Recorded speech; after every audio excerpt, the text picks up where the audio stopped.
good story with Ebbing hitting a milestone, and then everything kind of went away from you guys a little bit. What would be your story for tonight's game? I mean, we had the chances at 16-6 in our favor after two periods, and it's tied because is it tied? Yeah, it's tied. Yes. Hockey, like you kind of talk about it Friday, but we gift wrapped them two goals. Where, yeah, the first one they kind of executed, but I think we didn't do a great. You kind of got to give them credit for that one, but the second one's embarrassing. Third one, fourth one, we missed play off the rush both times. Like, or nothing like that. They had three scoring chances because they had the one breakaway and then they scored on the rebound and then the fourth goal.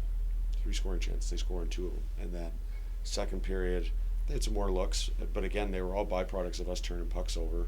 And we got to be more opportunistic. We had, like I said, 16 scoring chances, and we still only had two goals after two periods, so we got to score. But at the same time, like, we really had two lines and 2D that were playing well tonight, so it's tough to win when you got half the roster who's really dialed in. Kurt, one thing I was wondering is it seemed like it had the feel of 3 in 3 days a little bit today. Did you kind of get that sense from some of the? You said only a couple people seemed to really show up today. Did you kind of get that sense a little bit? Yeah, guys were tired, but it's like this. It's a self-fulfilling prophecy. Like, you make the game hard, you turn pucks over, so then you get frustrated and you're tired because you're chasing it, and then it's just repeat. Like, Ebbing's line was, played in their end almost the whole game. Pretty simple. Like, they worked hard. They move their feet and they've got skill. And like other guys, they were tired and pouted and because things were hard. Like, it's hard. It's 4 and 5, and it's not going to get easier in the next week. So you can either work or you can, do what we did today. Like, we didn't really work very hard. Like, that's the end of the story, right? Like, you can't say as a team you worked hard when you had half the group not dialed in. You mentioned, 3 games in 3 days. A lot of the team is tired. Do you feel like there was some, the physical fatigue led to some mental mistakes and mental lapses out there on the ice? Well, yeah. I mean, like I said, they make you keep making the same mistake, and then you keep chasing the game. And I mean, they played Wednesday in Portland, and then this 3 and 3. So we both put a 4 and 5. Like, and they're a last place team, and they were more dialed in mentally, and simplifying the game a little bit in certain aspects where it gave them an opportunity to win the game, and we didn't. So that's disappointing. Like, you're looking at an opportunity where 0.02 of a percentage point behind Toledo to take over the overall lead tonight. So pretty much with a win, we would have jumped them. I'm pretty sure either way. So to not take advantage of that opportunity, to me, is frustrating because, I mean, that should be an exciting thing no matter who you're playing, and we didn't, and it was our better players that weren't ready to play today, so that's really disappointing. And Kirk, we talked about this on Friday too, but making the extra pass rather than taking the shot. I noticed that a couple plays today, the drop back pass or forcing a pass. Do you think there was a couple plays in your eyes too that would have been easier just to try to get the puck on net for a rebound chance, similar to how they had their one goal rather than trying to make that pass through a couple people? Yeah, I mean, we want to possess pucks in the O-zone to get good opportunities. Like, to me, wasting a puck when no traffic there's, you might as well just give the puck back to them. Do we possess it a couple times where we could have got a shot earlier in the possession? Probably, but, like, I'm just thinking, even both our goals are byproducts of us possessing pucks and being good with it. And, at the same time, you're frustrated with, but then we hit the crossbar in the first period on a 3-on-2, and, it just, we weren't mentally dialed in. I don't think, overpassing it or whatever is the issue. Like I said, we had 16 scoring chances to 8, but when you turn your brain off completely and give them four goals, really, and the first goal's offside, like, it's on the video, so it's 1-0. Should be 1-0 after the first period instead of 1-1. So, but yeah, I don't know if overpassing is an issue. Like, we know how we want to play and possess pucks and create breakdowns that way and get quality opportunities, but just like I said, it's mentally we weren't there. Appreciate it. Just was curious. Somebody though that obviously has to be on your game plan to plan for is Harper when you come into Adirondack, and he seemed to be flying around pretty good the entire weekend. What was your kind of assessment on how it seemed like you went the best at controlling their best player, arguably, this weekend? Yeah, we got a breakaway again, like on a turnover.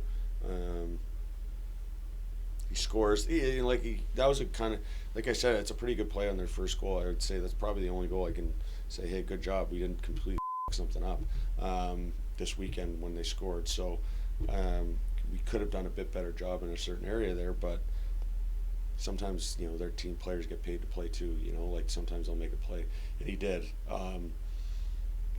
He's been good, but like I said, at the end of the day, like they scored 2 Friday, 2 last night, or two Friday, and we shot 1 in our own net for the winner, 2 last night, and then it was 2-2 after 2, and that's the only goal I can really say, hey, good job, right? So to me, again, like it's on us to be dialed in mentally. Like the frustrating part is mentally we got out competed and out.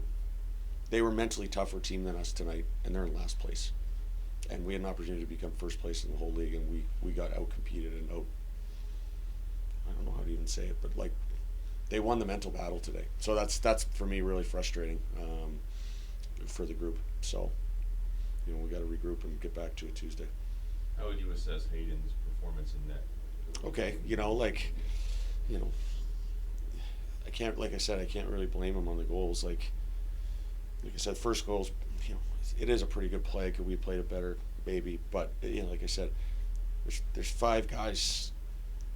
I'm not going to say what I'm thinking of saying, but like there's 5 guys on the wall on the PK on the power play, and it's a 4-on-1 in the corner, and their guy comes out with the puck, and it's a one-timer in the slot. Like, what's it supposed to do? Breakaway, rebound. Second one, again, we get twisted around, or fourth one, we get twisted around. Again, play at the net, where it's, I think, I don't even know, it goes directly in, it might have gone off our guy. Like, what's a goalie supposed to do, right? Like, not his fault. Like, I know it looks like the shots are 21-32, and they score 4 goals with the goalie in the net, but, like, yeah, they're more opportunistic than us, nice, but, like, there's nothing. Like I said, we made it pretty easy on them, too, when they, like I said, like, 11 scoring chances Friday, they scored 3 goals on 14 shots. Tonight they had 20 shots, not counting the empty netter, scored 4 goals, and had 9 scoring chances in the game. Like, you can't give a scoring chance up every time the other team gets a shot. Like, that's an impossible game to ask the goalie to play, because that means nothing's happening, and then every time he gets a chance, it's the goalies would rather have 40 shots and 8 scoring chances, because at least they're in the game and they're catching pucks from the perimeter. Like, it's not good enough. So simple.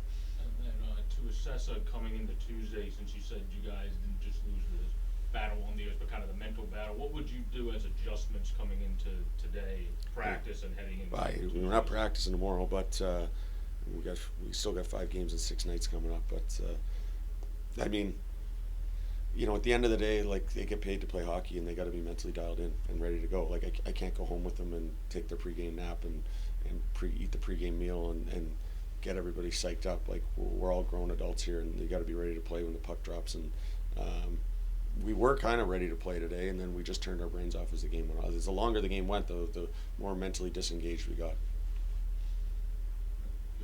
From your perspective, Thomas, what was the difference in today's third period?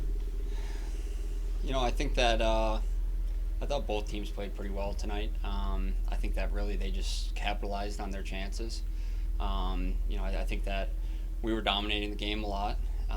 We kept it to the outside, and we really weren't getting much pressure on the goalie. And I think that the chances that they had on some of our little letdowns and turnovers ended up in the back of the net.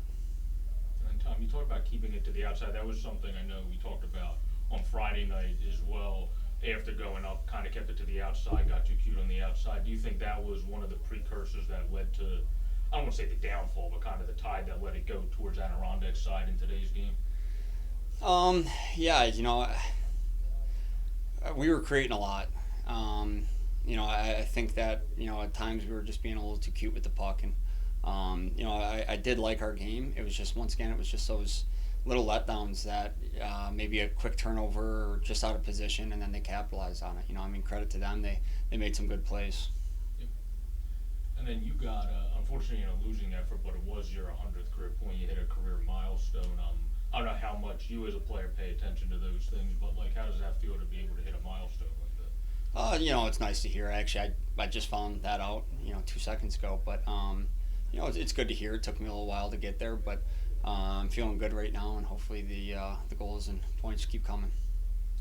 And then a question I had for you kind of the whole season, I'm happy I got to ask you now, but you tend to play a very good, not just in the offensive zone, but make the plays to lead back the other way. Is that something from like your junior days you prided yourself on being good 200 foot, or is that something you grew in the pro level? I was just curious from that standpoint. No, my dad was my coach when I was younger, and he beat that into me pretty at a young age, and so since a young kid, I always played 200 feet, and I think that's kind of what helped get me to the junior, college, and pro level is just that work ethic. So it was always just from a young age, and been a part of my game ever since. You guys just played 4 games in 5 days, and now I think Coach said you got 5 games in the next 6 days. So how do you and your teammates stay mentally tough and physically, recuperate? And I know the fatigue is building here. How do you guys rebound coming up in this next stretch of games? Obviously take as much rest as we can, take care of our body, get the right nutrients in that we can and everything. But I think mentally, a lot of the teams that we're going to be playing against, they have a lot of the same schedule as us. They're playing a lot of games right now, and so everybody's going to be tired. And at this point in the year, it's a lot of mentality. And just coming together as a team. I think that we just need to work together, keep the game simple, and I think that that'll work in our favor. As one of the main leaders, obviously, of the team in the locker room, what are the things that you would say the main adjustments you would make from having a game like this that you guys lost to having to play that many games in that many days to be mentally prepared, as Matt said, and also physically prepared to get back in the win column on Tuesday? Yeah, obviously it was a tough game tonight, and just getting yesterday's win. There's 72 games in the season for a reason, so we just got to watch video, see what we can do better on from here on out. But as a locker room, everybody has a positive mindset. Obviously it was tough today, but just coming together as a group and just getting mentally and physically ready, and the game's over, so just move forward to those next 2. And then my question was obviously Hayden Hawkey. There was a couple of defensive plays Kirk talked about too that it wasn't really on him, just from the way the plays happened. Just from a leadership perspective, I'm curious when a goaltender has those kind of games, how it's dealt with in the locker room to make sure he also, like you said, keeps his head up, because that was just kind of one of those days where crap happens type thing for the goaltender. Yeah, no, absolutely. I think Hawk played a good game. He made a lot of big saves for us, and he made the ones that he needed to, but obviously, like I said before too, credit to them. They made some really nice plays, and for him, obviously it's different. I'm not him, but just reiterating to him, he played the best game I've ever seen in Toledo, and then he got the nod tonight. I think he played another good game. It's just, it's on us as, teammates to help back him up and, help kind of stop those bad turnovers and rushes the other way.